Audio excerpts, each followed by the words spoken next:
আজকে আমি তোমাদের মাঝে শেয়ার করব আমার প্রথম বাংলাদেশ সেনাবাহিনী মাঠে আমাকে কি করাইছিল, প্রাথমিক মেডিকেল, চূড়ান্ত মেডিকেল, রিটেন ভাইবা কি করতে হয়েছিল আমাকে আজকের ভিডিওতে আমি তুলে ধরবো। Hello everyone, another my new ভিডিওটা ভালো লাগলে অবশ্যই পেজটা ফলো করে শেয়ার করে অন্যকে দেখার সুযোগ করে দেবেন। তার আগে ছোটো একটা ব্রেক নিয়ে যারা বাংলাদেশ সেনাবাহিনীতে যোগদান করছেন, নৌবাহিনীতে, বিমান বাহিনীতে যোগদান করছেন, এই সম্পর্কে তথ্য বা রিটেন ভাইবা প্রশ্ন জানতে হলে আমার এই পেজটা ফলো করে শেয়ার করে আমাকে ওয়েবসাইটে নক দিতে পারেন। প্রথমত আমি বাংলাদেশ সেনাবাহিনীতে যোগদান করার স্বপ্নটা 6, 7, 8 থাকা অবস্থায় আমি দেখেছিলাম, যেহেতু হাইট ছিল, বডি ফিটনেসও ভালো ছিল। হাইট তখন তো আরও স্বাভাবিক ছিল হাইটটা, এখন তো 6 ফিটের কাছাকাছি হাইটটা। আস্তে আস্তে আমি স্বপ্ন দেখি বাংলাদেশ সেনাবাহিনীতে যোগদান করব, দেশের সেবায় কাজ করব। যেহেতু বাংলাদেশ সেনাবাহিনীতে যোগদান করতে হলে তোমাকে এসএসসিতে 3 পয়েন্ট থাকা লাগবে। আমি ক্লাস 9 ওঠার পর থেকে পড়াশোনা একটু ভালো করে ফোকাস করি, যেহেতু বাংলাদেশ সেনাবাহিনীতে যোগদান করতে হলে এবং ইভেন্ট আবেদন করতে হলে এসএসসিতে 3 পয়েন্ট থাকা লাগবে। কারণ এসএসসিতে যদি আপনার 3 পয়েন্ট না থাকে তুমি কিন্তু বাংলাদেশ সেনাবাহিনীতে যোগদান করতে পারবে না। তো আমি এসএসসি পরীক্ষার জন্য প্রিপারেশন নিই, চূড়ান্ত আকারে কঠোর পরিশ্রম করা শুরু করে দিই বাংলাদেশ সেনাবাহিনীতে যোগদান করার জন্য।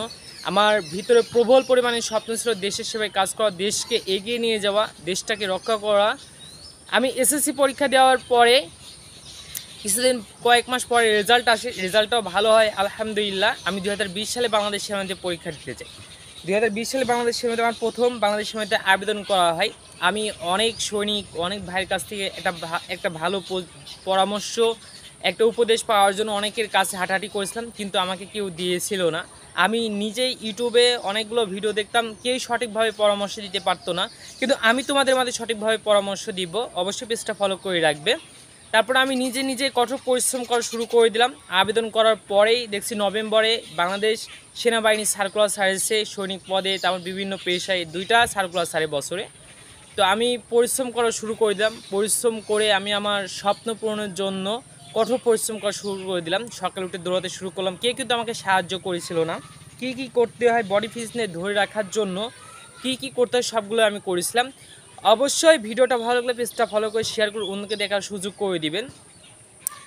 এরকম করতে করতে আবেদন করার 6 মাস হয়ে যায়, 5 মাস হয়ে যাও, তারপরেও এসএমএস আসে না। তারপর আমি কঠোর পরিশ্রম করা বাদ দেইনি, যেহেতু স্বপ্ন দেখেছি মন থেকে, একদম স্বপ্ন পূরণ করেই ছাড়বো, এই চিন্তাটাই, এই মন মানসিকতাই আমার ভিতরে ছিল।